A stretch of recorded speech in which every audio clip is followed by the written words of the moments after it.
네, 아버지 하나님, 참 여러 가지 정황을 보았을 때 참 깨어 기도해야 할 때라 마음에 깨달음이 있지만 또 여러 가지 낙심되고 또 어려워서 하나님께 나가는 것은 오히려 더 어려워지는 그런 때입니다. 주님, 우리에게 기도할 능력을 주시기를 간절히 구합니다. 상황이 어려워지고 환경이 답답해질 때 상황과 환경만 바라보아서 주저앉지 않도록 도와주시고 오히려 모든 것을 참으로 계획하시고 허락하시고 주장하시는 하나님께 나아가 저희 온 마음을 들여 부르짖을 수 있는 용기와 믿음을 허락해 주시기를 원합니다. 저희 게으름을 넘어서게 하시고 저희 나태함을 넘어서게 하시고 정말 위기를 느낄 때 깨어 있을 수 있는 참 존귀한 은혜를 저희에게 허락해 주십시오. 이 나라와 민족과 교회를 위해서 진정으로 기도할 수 있도록 저희에게 입을 열어 주시옵소서. 기도의 열린 문을 두시기를 원합니다. 주님, 어떻게 기도해야 할지도 모르는 때에 주님, 저희에게 기도 제목을 주시옵소서. 깨달음을 주시고 부르짖을 수 있게 하여 주옵소서. 환난과 어려움을 당하는 가정들에게 위로해 주시고 기도의 영을 충만하게 해주셔서 오히려 이러한 시험에 주눅들지 않고 용기를 내어 주님 앞에 담대하게 남자처럼 용사처럼 주님께 부르짖을 수 있는 은혜를 주시옵소서. 연약한 성도들, 참으로 아이들도 일어나 주님께 부르짖을 수 있도록 역사하여 주시옵소서. 주님, 그러면서도 그러나 또한 저희는 하나님의 인도하심과 결정하심과 다스리심에 전 마음을 다해 순복할 수 있도록 도와주시옵소서. 저희 소망과 소원을 간절하게 아랠지라도 그러나 항상 내가 주의 뜻이면 이 일도 하고 주의 뜻이면 저 일도 하겠습니다. 우리 인생 앞에서 겸손히 행하게 하여 주시옵소서. 우리의 소망과 우리의 간구를 주께 아뢰되 그러나 항상 주의 뜻이 이루어지기를 기도하게 하시고 또 주의 뜻 안에서 내가 이 일도 하고 저 일도 하겠습니다. 말할 수 있는 자들 되게 하여 주시옵소서. 우리 인생 앞에 겸손하게 하여 주시옵소서. 주님, 우리가 참 무엇입니까? 오늘 아침에 잠시 있다가 사라지는 안개와 같습니다. 주님, 어느 것도 우리가 가진 것을 의지하지 않게 해주십시오. 주님, 우리가 가진 것 중에 주님으로부터 빌리지 않는 것이 있습니까? 우리의 생명도 주님께서 잠시 허락하셔서 이 땅에서 빌려 쓰고 있는 것 아닙니까? 이 땅에서 쓰는 모든 물질 언제 저희 것이 있습니까? 주님, 그것도 다 주님으로부터 빌려 쓰고 있지 않습니까? 주님, 우리의 건강 주께서 빌려주신 것 아닙니까? 우리 안에 있는 모든 행복과 기쁨, 우리에게 기쁨을 주는 모든 것들 주님께서 다 잠시 허락하시고 빌려주신 것 아닙니까? 그것을 마치 내가 소유한 것처럼 그것이 영원토록 내가 가진 것처럼 주님, 교만하지 않게 도와주십시오. 하나님 앞에 오직 겸손하게 해주십시오. 우리의 건강 앞에서도 겸손하게 하시고 우리의 소유 앞에도 겸손하게 하시고 우리의 앞날에 대해서도 겸손하게 하여 주시옵소서. 오직 철저히 낮아져서 하나님만 의지하게 하여 주시옵소서. 하나님이 허락하시면 내가 이 일도 하고 저 일도 하며 하나님이 허락하시면 내가 이것도 소유하고 저것도 유용하게 사용할 것이지만 하나님이 허락지 않으신다면 또한 하나님이 거둬가시면 또 그것이 주님의 것을 다시 거둬가시는 줄 알고 항상 족한 줄 알며 주님 앞에서 살겠습니다. 겸손한 마음 갖게 하여 주시옵소서. 주께서 허락하신 이 생명의 기한 동안 참 일평생 겸손하게 주님만 바라보고 주님을 최고로 높이며 주님을 최고로 귀중히 여기며 살다가 주님 앞에서는 참 존귀한 인생 되게 하여 주시옵소서. 우리 젊은이들, 우리 자녀들에게도 인생과 하나님 앞에서 겸손할 줄 아는 은혜를 허락하여 주시옵소서.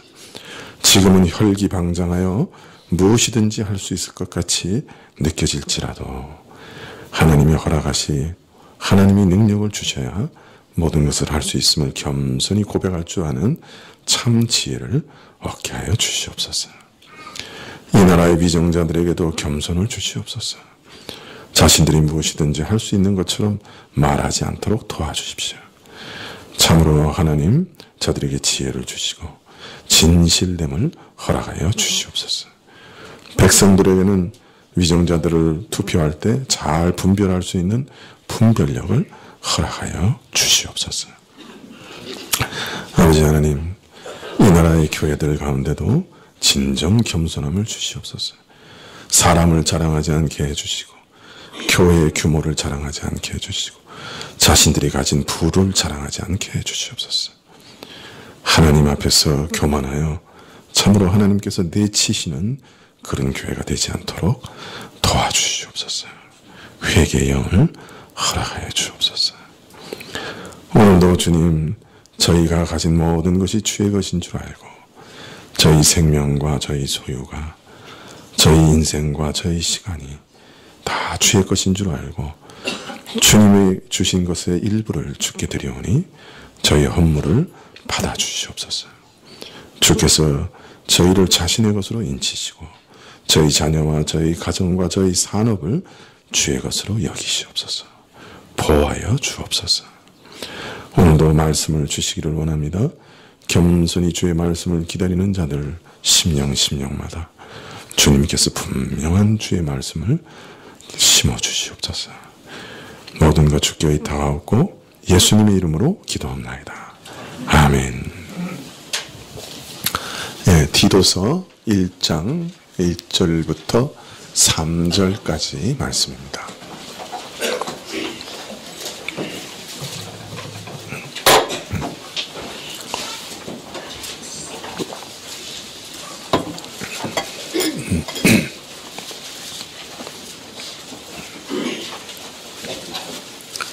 디도서 1장 1절부터 3절까지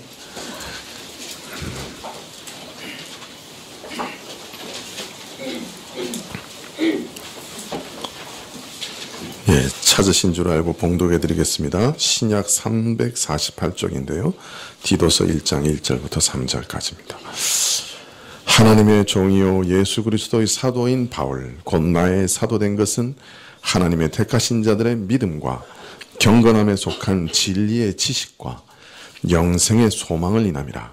이 영생은 거짓이 없으신 하나님이 영원한 때 전부터 약속하신 것인데 자기 때 자기 말씀을 전도로 나타내셨으니 이 전도는 우리 구주 하나님의 명대로 내게 맡기신 것이라.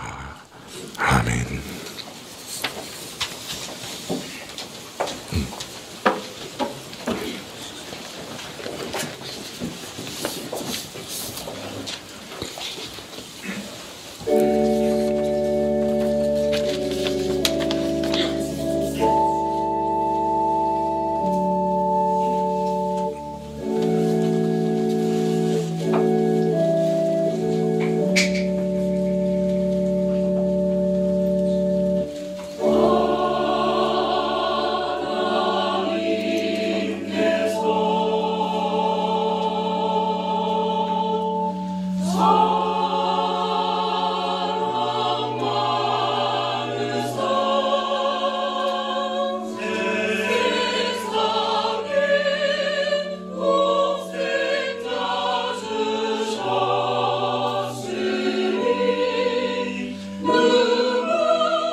감사합니다. 네, 지난 시간부터 디도서를 저희가 살펴보고 있는데요. 디도는 지금 그레데 섬이라고 하는 곳에 있었습니다. 바울의 부탁을 받아서 이 그레데 섬에 남아서 교회의 미진한 일들을 처리하고 있었지요. 그런데 이 그레데 사람들은 참으로 그들이 거짓말을 잘하고 참 악한 자들로 고대 사회에 정평이 나 있는 자들이었습니다. 예, 그레데 사람들 그들 스스로 말한 것처럼 항상 거짓말장이며 악한 짐승이며 배만 위하는 게으름쟁이라고 말할 정도로 거칠고 악한 사람들이었어요. 그러니까 우리 모든 인간이 아담의 후손으로 태어났기 때문에 다 타락했죠. 아담의 그 죄의 오염을 다 뒤집어 쓰고 태어나서 사실 우리 마음이 항상 악으로 기울어집니다. 이 선을 행하기 위해서는 대단한 결심을 해야 되지만 악을 행하는 데는 결심할 필요 없어요. 그냥 가만히 있으면 악으로 미끄러져 내려가는. 그래서 다 타락하고 다 악합니다. 본성이. 그러나 사람들의 삶의 정황과 또 환경 이런 것들로 인해서 그 악이 바깥으로 드러나는 모양은 매우 다릅니다. 서로 매우 다릅니다. 어떤 사람은 매우 점잖게 또 어떤 사람은 아주 흉폭하게 뭐 이렇게 모양이 참 다르게 나타나죠. 그런데 이 그레데 섬의 환경이 어땠는지 잘 모르겠습니다만은 이 섬 사람들의 평판은 참으로 안 좋았습니다. 그런데 이 평판이 아주 고대 사회부터 안 좋았어요.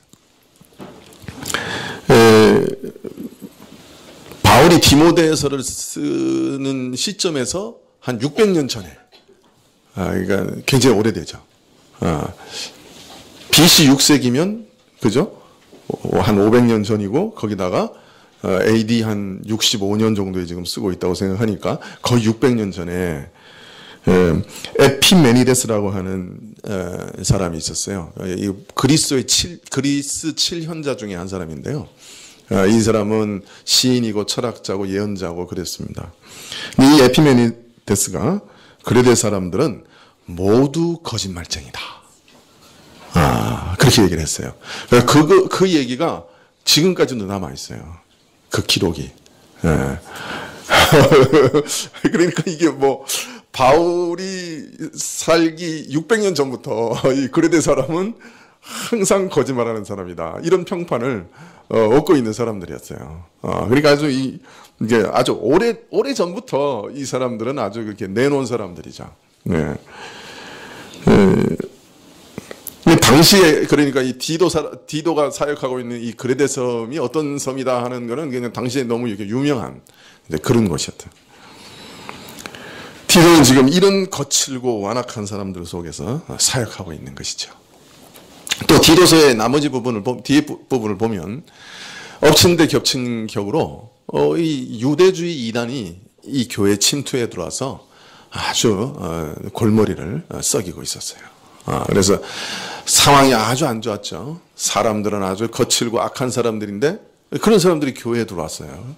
그래서 옛날 것을 다 버리지 않고 교회에 들어왔기 때문에 교회 안에서도 그냥 날린 거예요. 그런데다가 거짓 교훈이 들어와가지고 이단이 들어와서 막 교회를 휘짓고 있는 그런 상황이니까 디도가 얼마나 힘들었겠어요. 자, 그런 디도에게 지금 바울이 편지를 쓰고 있습니다. 네. 자, 그런데 바울은 자기가 누군가 하는 것을 말한 다음에 자기가 하나님의 종이고 사도다 하는 것을 밝히신 다음에 자신이 왜 사도로 부르심을 받았나 하는 그 목적에 대해서 아주 길게 쓰고 있습니다. 나 자신이 부르심의 목적이 뭐냐? 왜 부르심을 받았냐? 하나님께. 무엇을 하기 위해서 부르심을 받았느냐? 그래서 내가 뭘 지금 가장 중요하게 생각하면서 사역하고 있느냐? 그걸 딱 말하는 거예요. 네.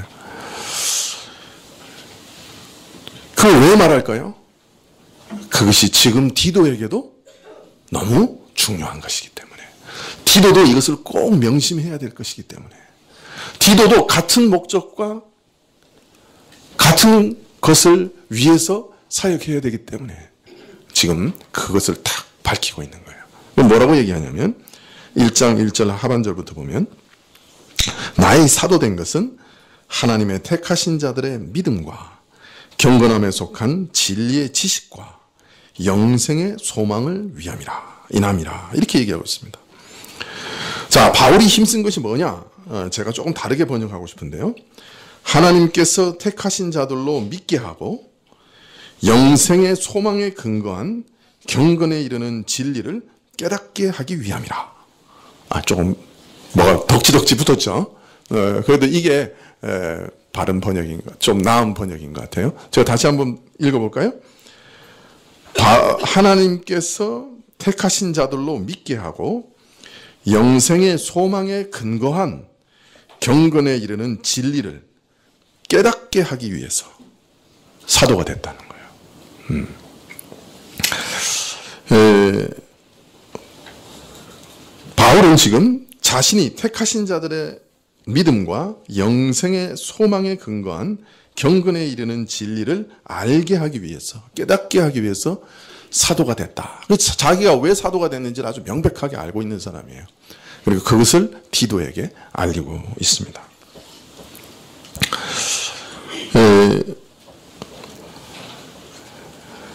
지난 시간에는 이 택하신 자들에게 주신 믿음에 대해서 말씀을 드렸는데요. 먼저 예수님을 믿는다고 하는 것은 우리 자신을 예수님께 맡기는 거다. 예수님께 우리 자신의 영혼과 우리 자신의 앞날을, 우리 자신의 운명을 맡기는 거다. 그렇게 말씀을 드렸습니다. 부탁하는 거다. 그런데 이러한 믿음은 우리 스스로 얻은 것이, 만들어낸 게 아니라는 거예요. 성경에 보면 그러한 믿음은 하나님이 택하신 자들에게 주신 선물이다. 그렇게 말하고 있습니다. 이런 믿음은 우리에게 난 것이 아니고 우리에게 시작된 것도 아니고 우리가 믿은 거죠. 내가 예수님께 내 영혼을 맡긴 거예요. 그런데 이런 믿음은 우리에게 난 게 아니래요. 이건 하나님께서 선물로 주신 것이다. 그렇게 말하고 있습니다. 그 일은 하나님이 시작하셨고, 만일 내가 정말 내 영혼을 하나님께 맡길 수만 있다고 하면, 맡겼다고 하면, 정말 진실되게 그분께 내 영혼을 맡겼다고 하면, 그것은 하나님께서 나를 오래전, 아니 시간 이전부터 사랑하셨다 하는 증거라는 거예요. 그래서 그러한 믿음은 하나님의 선택의 사랑에 뿌리 두고 있는 것이다. 그렇게 말하고 있습니다. 하나님이 먼저 그들을 선택하시고 그들을 부르시고 그들에게 그런 믿음을 주셨다는 거예요. 자, 그런데 왜 디도에게 편지를 보내면서 첫 인사말 가장 먼저 이 믿음은 하나님의 선택을 통해 신자들에게 선물로 주어진 것이다 하고 하는 것을 강조하여 말하고 있을까요? 그것은 지난 시간에 말씀드린 대로 이 험악하고 거친 사람들이 가득 모인 교회에서 디도가 사역할 때 명심하지 않으면 안 되는 것이 무엇이냐? 이 사람들도 하나님이 선택하셔서 교회에 부르신 자들이다. 저들에게 예수님께 자신의 영혼을 맡기게 하신 분이 하나님이시다. 저들이 지금 모양은 너무나 완악하고 항상 거짓말하고 짐승 같고 게으름 피우는 자들이지만, 그러나 저들 안에 하나님이 계시기 때문에 소망이 있다. 그 하나님의 선택하심을 생각하고 사역하라, 그 말이죠. 안 그러면 도망가죠. 아이고, 이거 뭐 아무리 말씀 전해봤자 소용없네. 이거 맨날 이렇게 엉망진창이고, 아유, 그냥 날 그만둬야 되겠다.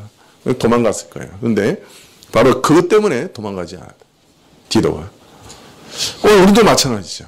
우리 자신 속에서 지난 시간에도 말씀드렸지만 똑같은 죄 매일 똑같이 범하고, 신앙생활에도 그냥 하나도 변한 게 없는 것 같고 더 악화되는 것 같고, 그럴 때 우리가 붙잡을 게 뭐가 있어요? 그러나 거기에 하나님의 선택을 붙잡는 거예요. 하나님이 이 일을 먼저 시작하셨으니 하나님께서 마치실 거다. 그거 붙잡는 거예요.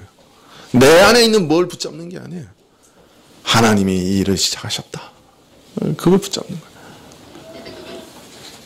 내가 얼마 뱃속부터 교회 나와서 언제 믿었는지 모르지만 그런 사람도 있을 수 있죠. 그러나 내가 정말 내 영혼을 예수님께 맡기는 믿음이 있다고 하면 하나님이 먼저 시작하신 거라는 거예요. 내 인생에 하나님이 언젠가 그 일을 시작하셨다. 그래서 내가 참 믿음이 흔들릴 때 유일하게 붙들 수 있는 게 그거예요. 하나님이 시작하셨다. 그러니 내가 마칠 것이다. 자, 그런데 오늘 이 거친 환경 가운데 사역하는 디도가 꼭 알아야 될 것이다, 해야 된다, 꼭 알아야 된다고 하고 강조하고 있는 이 바울사도가 말하는 이 하나하나가 사실은 구원의 아주 중요한 믿음의 특징들을 얘기하는 거예요. 이것은 구원받은 사람들에게 이것은 꼭 있어야 된다고 하는 아주 중요한 특징들을 어떤 면에서 나열하고 있어요. 그래서 바울은 지금 디도가 꼭 기억해야 할 사실, 또 자신이 사역의 목표로 삼고 있는 것을 얘기하면서 동시에 신자들의 구원과 그 믿음에 있어서 가장 중요한 특질이 뭔가 하는 것을 동시에 말하고 있는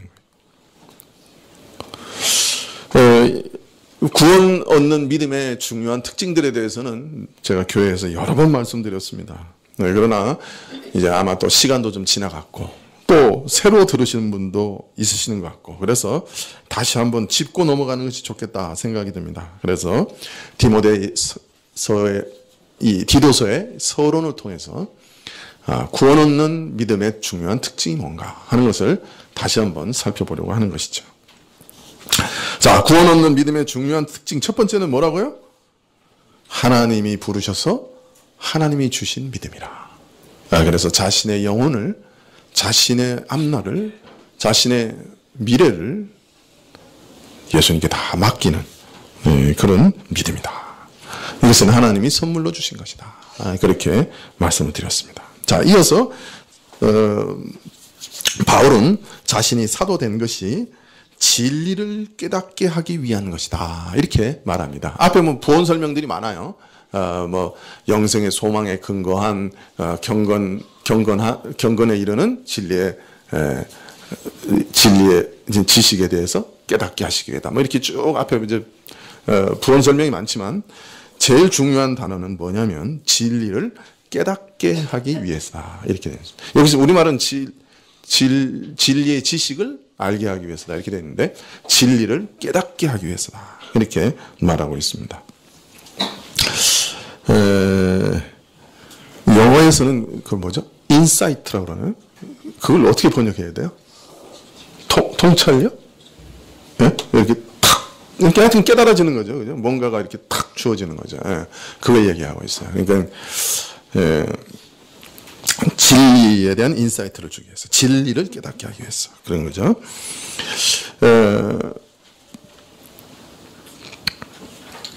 믿음은 막연한 감정이나 체험이 아니에요.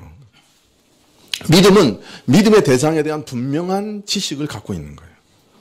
분명한 내용을 갖고 있는 거예요. 그런데 단순히 그 내용만 갖는 것을 말하는 게 아니라 그 진리에 대한 깨달음을 동반하는 거예요. 이것이 우리에게 믿음을 가져주는 거예요. 그래서 진리에 대한 깨달음이 참으로 중요해요.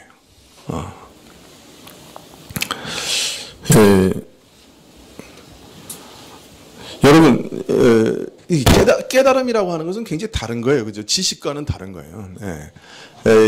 제가 간혹 이게 아주 힘들고 그럴 때, 이제, 저희 어머님이 집에 가서 이렇게 텔레비전을 보는데, 자주 보는 게 뭐냐면, 중학교 수학 EBS. 그걸 봐요. 그래서 X 제곱 플러스 Y 제곱 쫙 나오면서 그래프 딱 그리고 하는데요. 딱 보고 있으면요. 내가 중학교 때 저런 강의를 들었으면 내 인생이 달라졌을 텐데. 그러고 봐요. 아니, 중학교 때는 그거 다 애운 거예요. 다 애운 건데, 이 사람들이 나와서 다 강의를 하니까 이렇게 깨달아지는 거예요. 이게 뭐구나. 왜 저기 그래프가 저렇게 중요한 거구나. 지금 저 사람이 이 공식이 뭘 얘기하는구나 하는 게 다 깨달아지는 거예요. 중학교 때는 애웠어. 이렇게 수학을 애워서 풀었으니 어떻게 되겠어요? 제 수학 성적이. 안 좋았죠. 아니, 수학은 어떤 면에서는 이 머리 트레이닝이잖아요. 논리를 가지고 머리를 트레이닝 하는 건데, 그 숫자 노릇만 하고 있었으니까, 예, 제가 어떻게, 이 수학의 장벽을 못 넘어서 제가 이렇게 목사가 된 거거든요. 예, 그걸 넘었으면 제가 이제 땅에 됐을 거예요. 그것도 하나님의 은혜인데. 아, 이게, 여러분, XY 뭐 이렇게 쭉 봐서 지식으로 아는 거하고 그게 도대체 뭘 의미하는 거다. 이걸 어디에 써먹는 거다. 이게 탁 깨달아지, 그 통찰력을 가지고 아는 거하고는 전혀 다르죠. 통찰력을 가지면 응용이 돼요. 근데 그게 없으면 응용이 안 돼. 예. 문제가 다르게 나오면 애운 게 아니니까. 신앙의 내용도 똑같아요. 내가 뭐 유치부부터 그죠, 여름성 어린 주일학교부터 다 배운 내용이잖아요. 근데 그것을 내가 통찰력 있게 깨닫게 되는 것은 내가 그 지식을 아는 것과는 전혀 다른 거예요. 네. 근데 바울 사도가 뭘 지금 사역에 중점을 두고 있냐 하면 바로 그 깨달음을 신자들에게 주는 것을 통찰력을 가지는 거예요. 우리 교회도 이런 사람들 꽤 있어요. 목사님, 저희가 십몇 년 동안 목사님 설교 들었는데 그냥 앉아서 계속 졸았습니다. 그냥 목사님 설교는 조는데 딱 좋습니다. 톤도 일정하지요. 내용도 복잡하지요. 약간만 정신을 잃으면 그냥 깊은 잠의 세계로 빠지기 너무 좋습니다. 그래서 잘 졸았습니다. 근데 목사님이 요새 이상하게 목사님이 뭐 얘기하는지 들려요.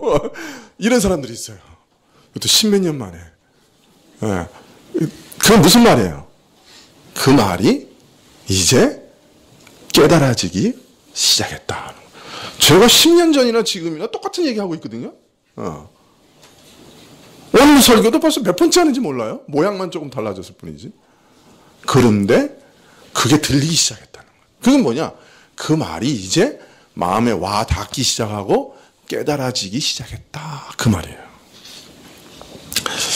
그래서 바울 사도는 이것에 대해서 이렇게 얘기해요. 고린도전서 1장 18절에서 십자가의 도가 멸망하는 자들에게는 미련한 것이요 구원을 얻는 우리에게는 하나님의 능력이라. 어떤 사람들에게 복음을 전했는데요. 어떤 사람들은 들을 때 완전히 미련하게 들려요. 야, 2000년 전에 야, 예수라는 사람이 날 위해 죽었단다. 야, 그 사람이 나하고 무슨 상관이냐? 참 우스운 소리 하고 있네? 그냥 가는 거예요. 근데 어떤 사람은 그 얘기를 들을 때 야, 내가 정말 이 죄 문제로 고심하고 있었는데 이 정말 내 양심으로 항상 괴롭힘을 당했는데 정말 하나님의 아들이 내 죄를 위해 해결하셨다고 하니 또 그 길밖에 없는 게 분명하니 야, 이거 진짜 진리네. 그러면서 그 진리 딱 붙잡는 거야. 왜 그런 반응이 일어나냐. 그것은 십자가의 도가 멸망한 자들에게는 그냥 미련한 것으로 보인다는 거예요. 그런데 구원을 얻는 우리에게는 하나님의 능력이기 때문에 그냥 단순한 지식이 아니라 우리 영혼을 바꾸어 버리고 우리 영혼에 확신을 주고 우리 영혼으로 하여금 그분을 꽉 붙잡게 하는 어마어마한 능력이 되기 때문이다. 그렇게 말하고 계세요. 그 능력이 있는 거예요. 여러분, 오늘 왜 여기 와 있는 거예요? 어떻게 와 있는지 모르지만 하여튼 분명한 건 끌려와 있는 거예요. 중고등부만 끌려와 있는 게 아니에요. 용돈 안 준다고 해서 여기 끌려온 사람도 좀 있죠. 중고등부만 끌려온 게 아니에요. 사실은 우리 모두 끌려와 있는 거예요. 우리 옛 제된 본성은 그냥 뭐 하나님께 나오는 거 별로 안 좋아요. 그런데 그분의 능력의 말씀이 우리를 꽉 붙잡고 있기 때문에 못 도망가는 거예요. 도망갈 데가 없어. 그래서 다 끌려가 있는 거예요. 어떤 면에서. 그분의 능력에 의해서 자석 앞에 있는 쇠처럼 끌려오고 있는 거예요.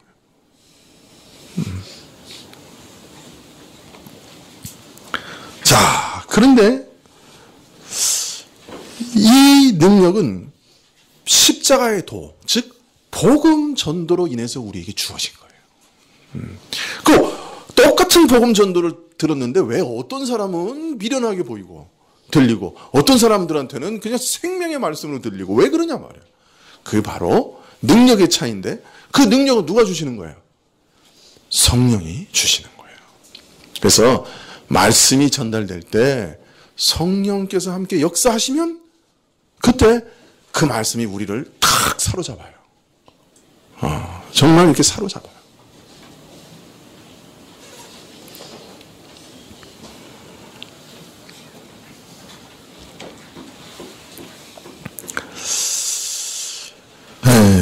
그래서 고린도전서 4장 20절에는 하나님의 나라는 말에 있지 않고 능력에 있다 이렇게 말씀하고 계세요. 말만으로는 안 돼. 말로 전하는 걸로는 안 돼.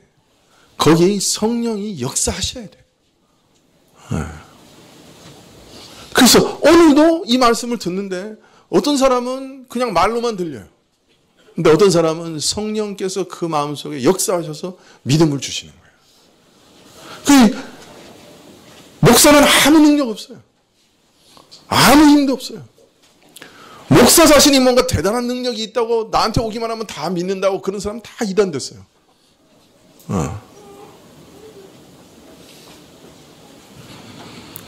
목사는 아무 능력 없어요.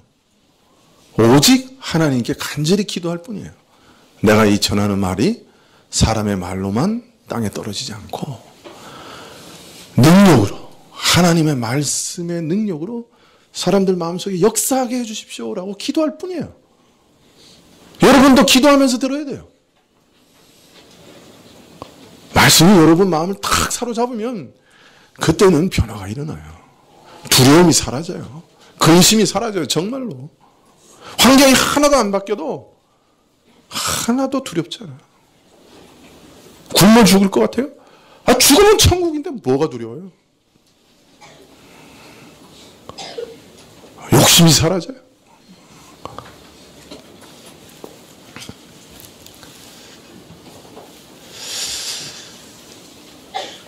말씀이 우리 안에 들어오면 생각이 달라져요. 그냥 욕심내서 그냥 세상 것 막 얻으려고 하다가 말씀이 탁 들어오면 생각이 바뀌어요. 이거 하나님이 잠시 나한테 맡기신 거네. 내가 이 땅에 사는 동안 좀 사용하다가 툴툴 털고 가야 되는 거네. 그것도 나중에 가서 내가 이거 어떻게 사용했는지 다 하나님 옆에 토설해야 되는 거네. 많이 맡기셔도 좋고 적게 맡기셔도 좋은 거예요. 그때부터는.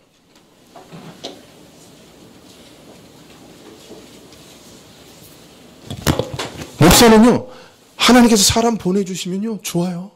근데 또 한편은 두려워요. 그 생명의 피값을 목사가 다 지불해야 돼요. 하나님 앞에서. 에스겔에서 말해요. 네가 하나님의 말씀을 올바로 전하지 않아서 그 영혼이 죽으면 그 피값을 내가 너한테 찾겠다고 그러셨어요. 2만 명, 3만 명 모아놓으면 그 피값을 어떻게 감당해, 목사가? 오금이 저려서 난 못할 것 같아. 몇 사람 더 붙여주셔도 내가 두려운데. 그렇다고 붙여주시는 거 안 좋아하는 건 아니에요. 올수록 좋아. 그렇지만 두려움도 같이 가는 거 사실이야. 생각이 다른 거예요.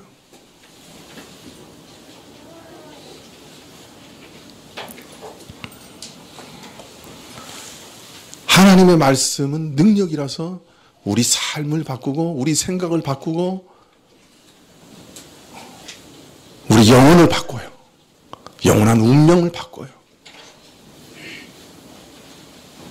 여러분, 최근에 심리학 책에서 한 가지 재밌는 연구를 했어요. 우울증에 걸리는 가장 중요한 이유가 뭔가? 뭐로 나오는 줄 아세요? 용서하지 않는 것. 그것이 우울증의 최고의 원인이다. 이 세상 사람이 심리학자들이 연구해서 말하는 거예요. 왜 우울증에 걸리냐? 용서하지 않아서 그렇다. 최근에 나온 보고예요.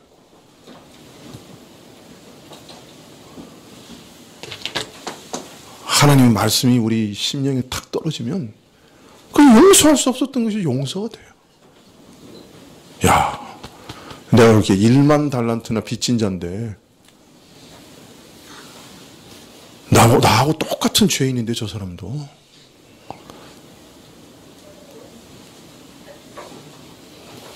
참 나도 하나님 앞에 지옥 밑바닥에 떨어져야 되는 자인데 용서받았는데 저 사람도 용서해야지.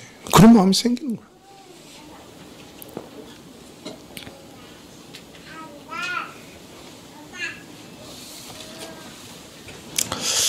자, 그런데 하나님의 나라는 말에 있지 않고 능력에 있다고 그러니까 어떤 분들은 또 이 말씀을 오해해요. 하나님 나라가 주어지는 것은 말을 사용해서 주어지는 것이 아니라 능력이다. 그러니까 귀신이 쫓겨나가고 병이 고쳐지고 기적이 일어나고 눈에 보이는 능력이 주어져야 사람은 믿을 수 있다. 이렇게 오해하는 사람들이 있어요. 보통 요새 제3의 물결이라. 그래서 신학적으로 존 윈버라고 하는 사람인가요? 네, 그런 사람부터 시작해가지고 최근에 이제 그런 일들이 많이 일어나는데, 그러나 그 말이 아니에요. 여러분, 믿음은 기적을 통해서 안 일어나요. 병 고쳐졌다고 믿음이 생기는 게 아니에요.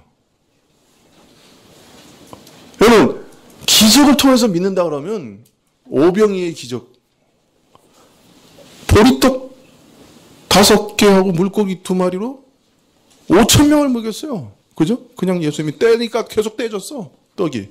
그리고 12바구니가 남았어. 그 기적 보는 사람들 5,000명 다 믿어야죠, 예수님. 근데 그 사람들이 나중에요, 예수님 자기 왕으로 삼으려고 했지 예수님 믿으려고 그러진 않았어요.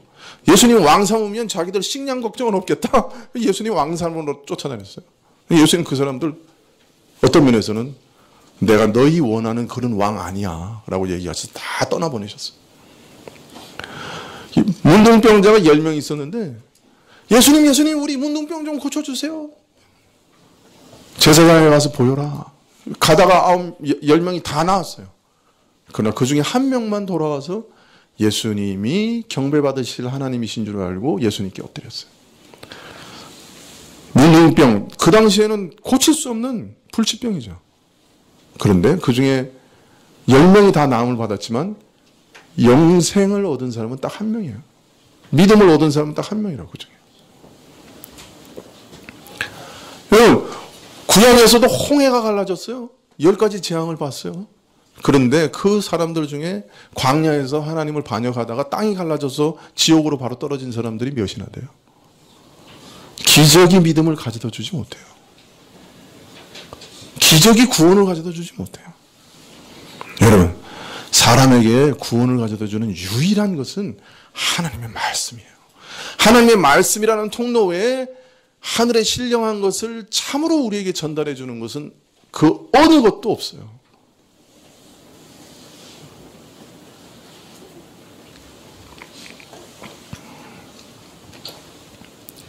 그래서 은혜의 통로는 보통 성례와 말씀. 그러나 성례는 보이는 말씀이거든요. 그렇기 때문에 사실은 말씀이에요. 성례가 뭔지 알죠? 세례, 성찬. 그러나 그것은 보이는 말씀이에요. 다 말씀을 통해서만 은혜의 수단, 은혜가 그것을 통해 전달되는 거예요. 여러분, 자꾸 이상한 거 쫓아다니지 마세요. 기적이 믿음을 만들지 못해요. 제가 대학 다닐 때 하도 이상한 데 다녀가지고요. 하도 많이 다녀가지고 다 잘 알아요. 뭐 기적도 많이 봤어요. 그러나 그것이 내 영혼에 구원의 확신을 가져다 주지 못해요. 그래서 자꾸 외부적인 무엇으로, 어떤 체험으로, 병고침이나 환상이나 또 어떤 급박한 상황에서 하나님의 도우심으로 통해 구원을 얻은 거나 이런 경험으로 자신의 구원을 확신하려고 하는 그런 것은 어리석은 일이에요. 성경에서는 그렇게 해서 구원의 확신을 얻을 수 없다고 얘기해요.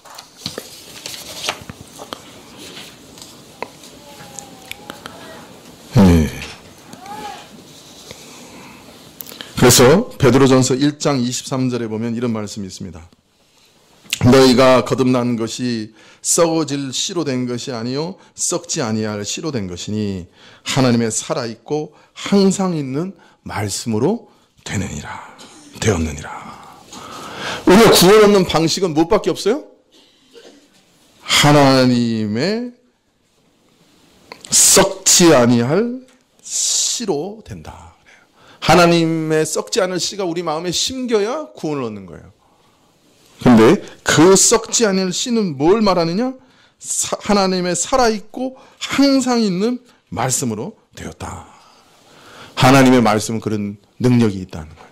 기록된 말씀이지만 성령께서 그 말씀을 붙잡아서 우리 안에 역사하시면 그것은 오늘도 살아계신 하나님의 음성이 되고 말씀이 되고 하나님의 살아계신 생명의 능력이 됩니다.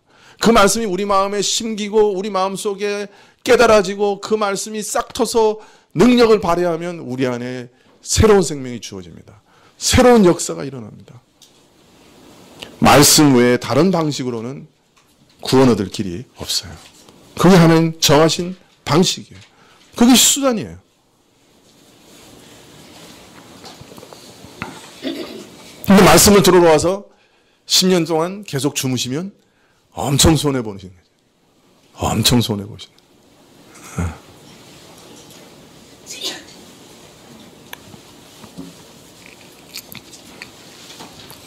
물론 10년 후부터 들리기 시작하는 것도 엄청 큰 은혜예요. 끝까지 안 들릴 수도 있으니까 들리기 시작하면 엄청 큰 은혜예요.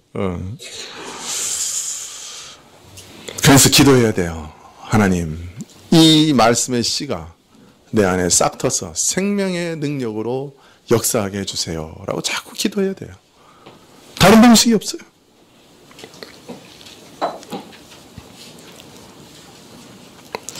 이 말씀이 우리 안에 들어오면 그것이 그래서 싹 터서 싹 트기 시작하면 그 말씀은 우리로 진정한 영적 세계에 대한 깨달음을 줍니다. 보이지 않는 세계를 보게 합니다. 그 중에 제일 먼저 하는 것이 뭐냐면 하나님이 누구신지를 알게 하십니다.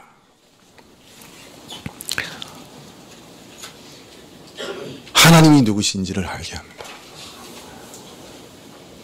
욥이요, 시험을 받았어요. 그래가지고 자기 가진 거 다 뺏겼어요.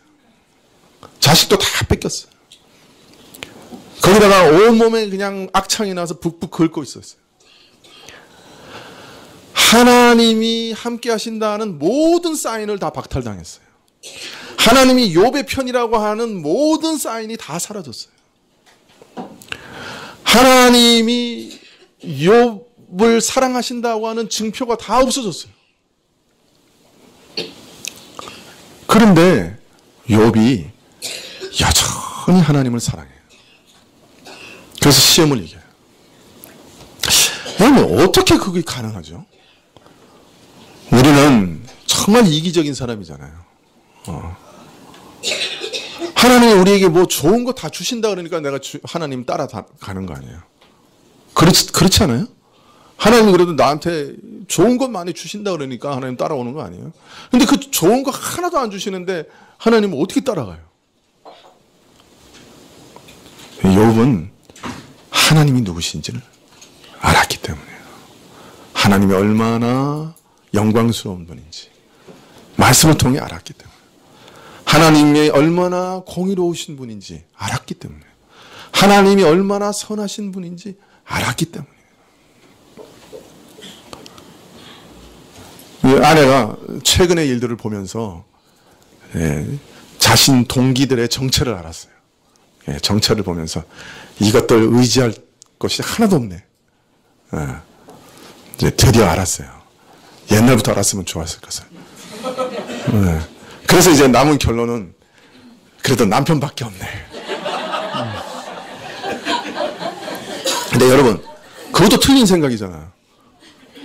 그 코에 호흡이 있는 이 인생이 무슨 의지할 만한 게 있겠어요?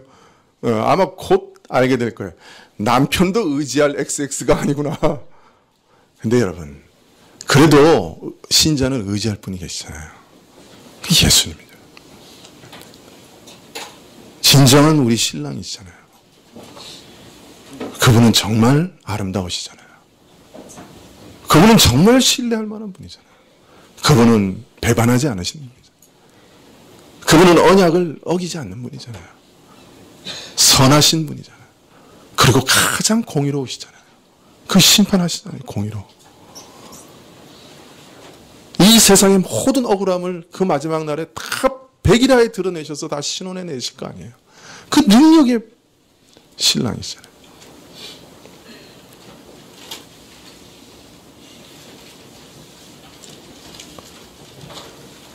그러한 성품, 그 하나님이 어떤 성품을 가지고 계시는지 욥이 알았기 때문에 하나님이 그에게 모든 것을 철회하시는 것처럼 보였을지라도 하나님 배반하지 않았다. 자기에게 좋은 걸 안 주셔도 하나님은 내가 사랑할 만한 분이다라고 하는 것을 알고 있었기 때문에 나 같은 이기적인 사람에게 참 좋은 걸 주셔야 따라갈 것 같은데 그 좋은 것 다 뺏어가셔도 그분은 정말 내가 평생 사랑할 만한 분이고 흠모할 만한 분이고 그분을 영광을 돌려드릴 만한 분이고 그분에게 영광 돌려드리는 게 마땅하다고 하는 것을 욥이 알았기 때문에 그 배반하지 않을 수 있었어요. 시험을 이길 수 있었어요. 말씀을 깨닫게 되면 제일 먼저 알게 되는 것은 하나님 그분이 누구신가? 그분이 얼마나 좋으신 분인가? 그분의 나를 좋아하지 않으신다고 해도 뭐 너는 선택받지 못한 자니까 지옥에 가야 된다고 얘기하셔도 난 지옥에 가서도 하나님 찬양할 거야 라고 말하게 되는 거예요. 그분은 찬양받으시기 마땅한 분이니까.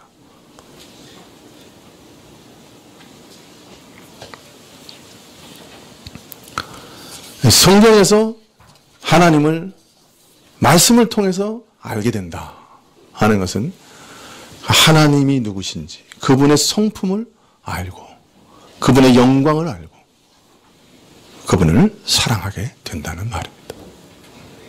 이런 깨달음을 성경 말씀은 주는 거예요. 세상에 혼자 세상에 태어났어요. 그래서 혼자 잘 살았어요. 그리고 아둥바둥 살았어요. 근데 어느 날 갑자기 어떻게 된 일인지 모르는데 하나님 말씀을 듣고 그 말씀이 깨닫게 됐어요. 그리고 뭔가 믿어져요. 그래서 교회 열심히 나가요. 어느 날 돌아보니까 내가 나 혼자가 아니요. 하나님께서 내 안에 계시고 나와 함께 하시고 나를 사랑하시고 내 길을 인도하시는 것을 깨닫게 되는 거예요. 그렇게 되면 다른 것은 아무 가치 없는 것으로 느껴져요. 이것으로 족하다고 생각이 되는 거예요. 이거보다 더 귀한 것이 없어요.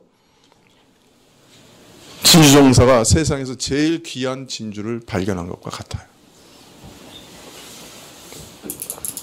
이 은혜를 맛본 사람, 하나님이 나하고 함께 하시는구나. 하나님이 정말 나를 사랑하시는구나. 세상 모든 사람들이 나를 다 배신해도 하나님은 신실하신 분이구나. 하나님 정말 공의로우신 분이구나.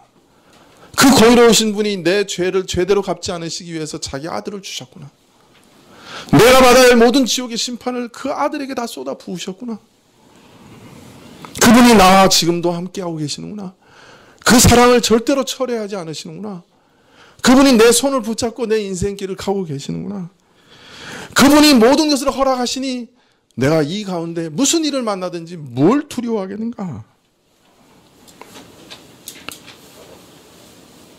그래서 그때부터는 하나님과 떨어질 수가 없어요. 하나님과의 교통에서 끊어질 것, 그걸 제일 두려워해요. 하나님이 나로부터 멀어지는 걸 가장 두려워하는 거예요. 그래서 돈 못 벌어도 교회 나오고 집에서 쫓겨나도 예수님 믿고 심지어 총칼을 들이대도 난 예수님 믿겠다고 말하는 거예요. 지금도 그 믿음 때문에 참으로 하나님 배반할 수 없어서 죽어가는 사람이 얼마나 많아요. 하나님이 항상 살아있고 항상 있는 말씀을 통해서 진리를 깨닫게 되고 하나님이 누구신지를 알게 되고 그리고 하나님과 교통하게 되고 하나님을 동행하게 되는 거예요. 그래서 베드로서는 이사야서를 인용해서 이렇게 얘기합니다. 베드로전서 1장 24절에 그러므로 모든 육체는 풀과 같고 그 모든 영광이 풀의 꽃과 같으니 풀은 마르고 꽃은 떨어지되 오직 주의 말씀은 세세토록 있느니라. 주님께서 우리에게 주신 말씀이 세세토록 변하지 않는 말씀이다. 그렇게 말합니다. 인생은 풀과 같아서 다 시들어 버릴 거예요. 그 영광은 다 풀의 꽃과 같이 사라질 거예요. 그러나 하나님의 말씀은 영원히 남을 거예요. 여러분, 하나님의 말씀 외에 다른 은혜의 통로를 하나님이 열어놓으신 적이 없어요. 자, 그렇다면 여러분은 어떻게 하시겠어요?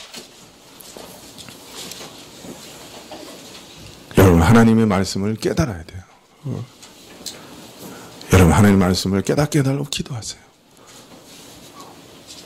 근데 또 어떤 사람들은 이것도 또 그냥 인스턴트로 하려고 그래요. 네. 지난번에 어떤 청년이 왔어요. 청년이 와서 나한테 이제 고민을 고백하는데, 목사님, 제가 야동이죠? 야동을 그렇게 자주 보는데 이걸 끊을 수가 없어요. 하나님께 나가서 이 죄를 없이 해달라고 그렇게 기도하는데 하나님 응답을 안 하세요. 하나님 살아 계신 건 맞아요. 이러고 왔어요. 막 울분이 막 쌓여가지고. 그래서 제가 그랬어요. 야, 전도서에 그런 예쁜 여자가 눈앞에서 유혹하는 것, 이기는 거는 하나님의 은혜 받은 사람만 된다 그랬다. 그거 쉬운 거 아니다. 그 시험 이기는 게. 그러니까 매일 하나님께 나와서 기도해라. 욥처럼 주여, 제가 처녀를 주목하겠습니까? 제 눈에 파수꾼을 세워주십시오. 이렇게 기도해라. 그런데 꽤 시간 좀 걸릴 거다. 하나님이 건져주실 때까지. 웨스트민스터 신앙고백에 이런 말이 있다. 하나님께서 왜 우리를 그토록 고통스러운 죄에서 오랫동안 견디게 하십니까? 섭리편에 이렇게 얘기해요. 너 자신이 얼마나 깊은 죄를 가진 죄덩어리인지 알게 하시기 위해서 당장에 구원하지 않으실 수도 있다. 그런 말이 있다. 그러니까 오래 견뎌야 될 수도 있다. 그러니까 빨리 결혼하고 오래 견뎌라. 그랬더니 그 다음부터 아예 안 와. 간혹 전화도 오고 이메일도 오더니 아예 딱 끊었어. 왜? 뭔가 하나 확실한 거, 그냥 화끈하게 될 거를 구해가지고 왔는데, 야, 그거 하나님이 오랫동안 너가 죄인인 걸 깨닫게 하시는 방편일 수도 있다. 그러니까 뒤로 넘어갔어. 안 오는 거예요.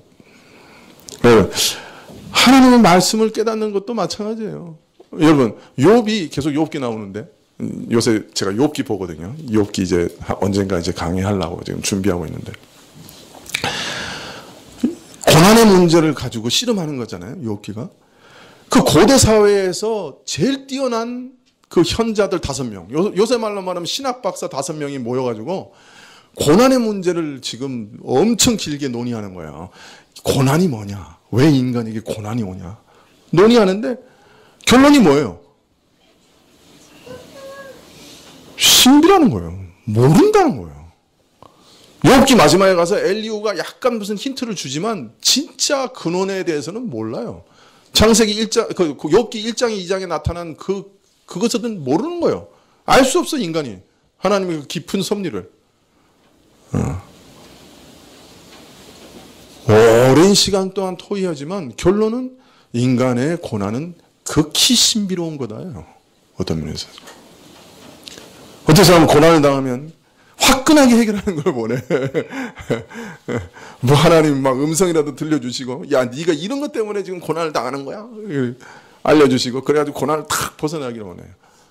그래요, 여러분, 그렇지 않아요. 우리 고난이 그렇게 간단한가요? 욥도 얼마나 긴 시간을 기다렸다가 그 고난에서 벗어나요. 그렇다고 욥이 자기가 그 고난당한 것이 왜 그런 건지 하나님의 섭리를 다 이해도 못했어요. 그냥 하나님 다시 만나서 해결된 것 뿐이에요. 욥 개인의 고난의 원인을 발견하기 위해서 그 신학 박사 5명이 욥까지 합쳐서 그렇게 길게 논의하고 고민했는데 결론은 신비예요. 우리 개인 한 사람 한 사람에게 다가오는 고난의 이유도 그게 우리 죄 때문인지 아니면 하나님의 또 특별한 선물인지 뭐 그게 무슨 이유인지 정말 분별하기 어려운 거예요. 그게 신비라고요. 다만 하나님께서 깨달음을 주시면 아는 거예요. 근데 보통 어떤 깨달음을 주시냐 하면, 물론 내 죄를 깨닫게 하셔서 회개하기도 하시고, 그렇지만 그 모든 깨달음은 어떤 모양으로 오냐면, 내가 그 고난 가운데 믿음을 잃어버리지 않을 수 있도록 도우시는 것으로 오는 거예요. 그런 깨달음이 오는 거예요. 그리고 하나님이 풀어주실 때까지 인내하고 견딜 수 있는 힘을 주시는 깨달음이 우리에게 오는 거예요. 하나님이 정하신 때까지 우리 보통 고난 받아요.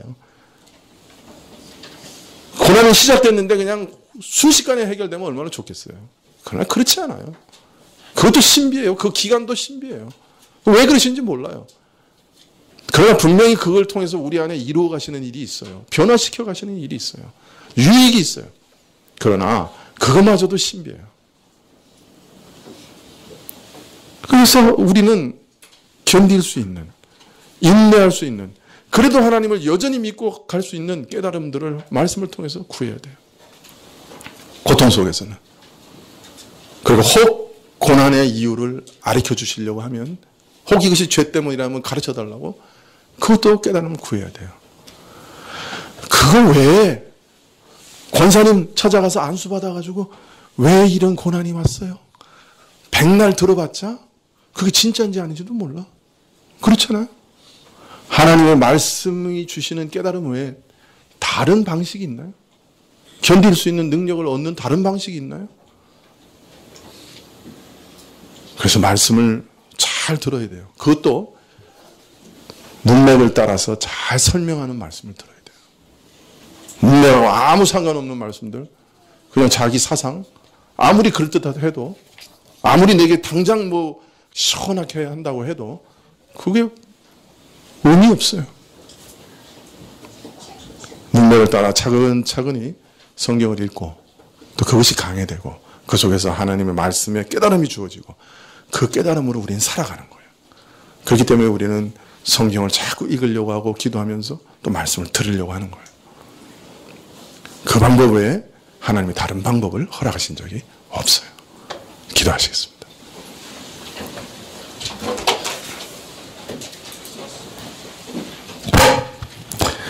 아버지 하나님, 정말 우리에게 말씀을 주셔서 감사합니다. 혼탁하고 어렵고 고통스러운데, 그러나 우리 발빛을 비춰주시는, 또 우리가 가야 할 방향을 가르쳐주시는 말씀의 빛을 주시는 줄 믿습니다. 하나님이 누구신지를 알게 하시고 우리 자신이 누군지를 알게 하시는 빛을 주실 줄 믿습니다. 그래서 믿는 자로 이 땅에 살아가게 하시고 끝까지 남아있게 하실 줄 믿습니다. 주여 우리에게 말씀의 빛을, 깨달음을 허락하여 주시옵소서. 예수님의 이름으로 기도합니다. 아멘. 235장 찬송하시겠습니다.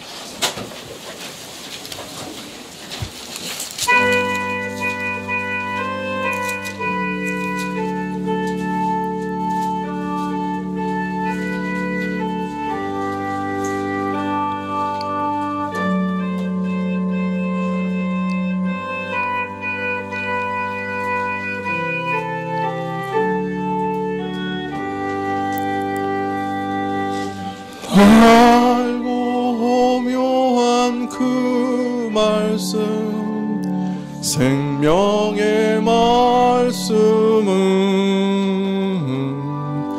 귀한 그 말씀 진실로 생명의 말씀이 나의 길과 믿음 밝히 보여주니 아름답고 귀한 말씀 생명샘이로다.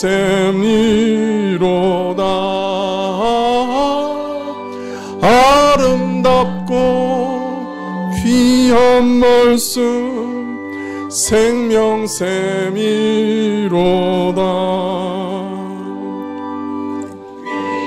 귀한 그 말씀 내 노래 제목이 되도다. 모든 사람의 복주는 생명의 말씀을 값도 없이 받아 생명 길을 가니 아름답고 귀한 말씀 생명샘이로다.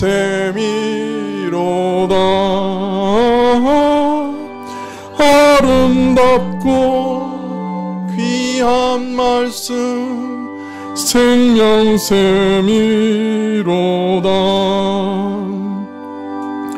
널리 울리고 퍼지는 생명의 말씀은 마음의 용서와 평안을 골고루 주나니 다만 예수 말씀 들어 복을 받네. 아름답고 귀한 말씀 생명샘이로다. 아름답고 귀한 말씀 생명샘이로다.